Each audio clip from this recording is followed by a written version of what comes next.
In today's video, I'm going to teach you how to see history in Grammarly. If you've ever found yourself needing to revisit or compare changes in your documents, Grammarly's version history feature has your back, and I'm going to walk you through that process step by step. Let's get started.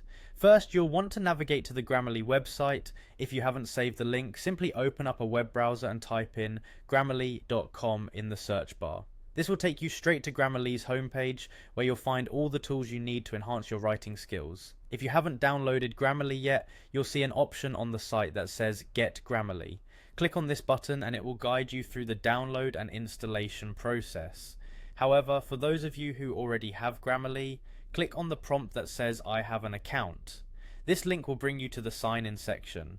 For those who aren't logged in yet, look for the log in button. Clicking this will redirect you to the sign in screen where you can enter your credentials. Now in the email field, go ahead and type in the email associated with your Grammarly account. Once you've done that, hit continue.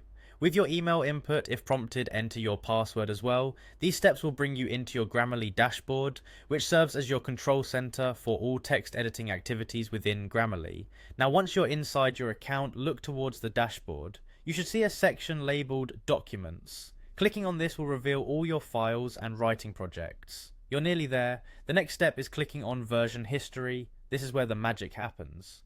Version History allows you to track changes made over time within your documents. It's particularly useful if you've made a lot of edits and want to compare your current work with previous drafts.